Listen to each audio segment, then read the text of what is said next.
అందరికీ నమస్కారం. నిత్య జీవితంలో భగవద్గీతకు స్వాగతం. ఈరోజు నాలుగో అధ్యాయమైన జ్ఞానయోగంలోని 38, 39 శ్లోకాల నుంచి కొంత నీతి. మనిషి దివ్యజ్ఞానంలో ఉన్నప్పుడు శాంతిని ఎక్కడో వెతకాల్సిన అవసరం లేదు. ఎందుకంటే తనలోనే శాంతిని అనుభవిస్తాడు. ఈ ప్రపంచంలోని అన్ని వస్తువుల కంటే పరమ పవిత్రమైనది జ్ఞానం.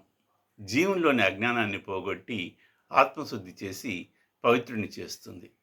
అయితే ఈ జ్ఞానం ఎట్లా లభిస్తుందంటే సొంత ప్రయత్నం ద్వారా. గురువులు, పెద్దలు మార్గాన్ని సూచిస్తారు. ఆ బాటలో పయనించాల్సిన మటుకు మనమే.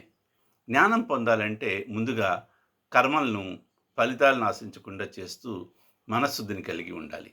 ఓర్పు కలిగి నిర్మలము, స్థిరమైన మనసుతో సాధన చేస్తే భగవద్ అనుగ్రహంచే జ్ఞానం లభిస్తుంది. జ్ఞానాన్ని శ్రద్ధ, నిష్ఠ, ఇంద్రియ నిగ్రహం కలవారు మాత్రమే పొందగలరు. ఈ జ్ఞానం వలన పరమశాంతి లభిస్తుంది. నమస్కారం.